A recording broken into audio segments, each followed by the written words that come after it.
avec Stéphane Paoli ici sur le grand opening de la French Tech à Aix-en-Provence.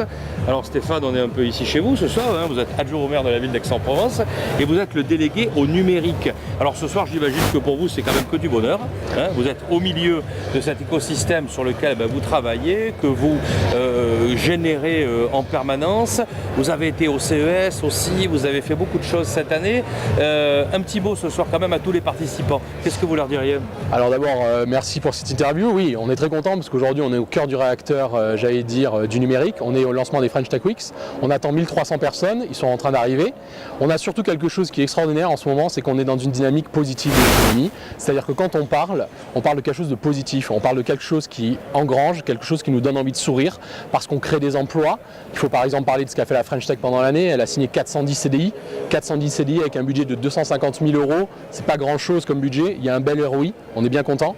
On est aussi dans une dynamique très forte parce qu'on va avoir des très gros projets qui vont être livrés cette année. Environ 100 millions d'euros de livrables entre The Camp et Jaguar Network sur leurs deux gros projets totémiques et d'accélérateurs qu'on avait déjà dans la feuille de route. Donc ce soir on est très content puisqu'en fait ça va être une fête, ça va être agréable, un moment convivial. Et puis après, on a des choses à dire, on a des choses à annoncer. Et c'est vrai que l'internationalisation, ça en fait partie. Alors bon, un bilan qui est extrêmement intéressant, important. Alors on dit quelquefois que le territoire du Sud, le Sud de la France, le Sud de l'Europe, on n'est pas sur les grands courants. Qu'est-ce que vous diriez face à cette idée reçue?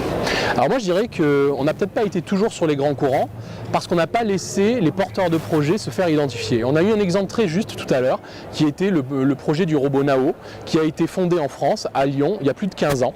Et à l'époque, il n'a trouvé aucun porteur de financement. Donc du coup, ce projet, qu'est-ce qu'il a fait? Il est parti de l'autre côté du monde et il a été racheté, financé au Japon. Et ces gens-là, ils étaient français, ils étaient dans le sud, alors ils étaient à Lyon, ils ne sont pas à Aix-Marseille, mais ils sont quand même pas très loin. Et ils étaient finalement en capacité d'avoir, non pas simplement le bon timing, mais de créer le timing.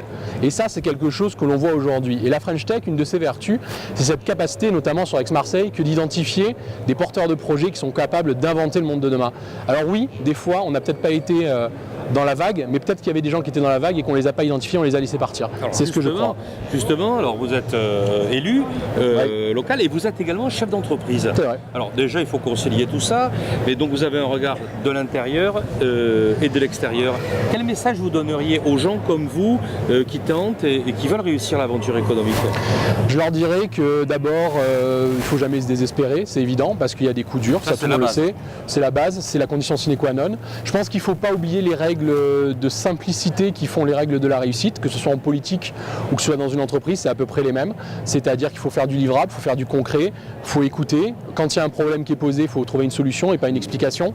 Je pense qu'il faut surtout se dire qu'on est dans un territoire qui est extraordinairement riche, avec beaucoup de gens, beaucoup d'acteurs. Les gens ne feront pas forcément quelque chose pour vous, puisque vous ferez vous-même, puisque vous êtes entrepreneur, on le sait.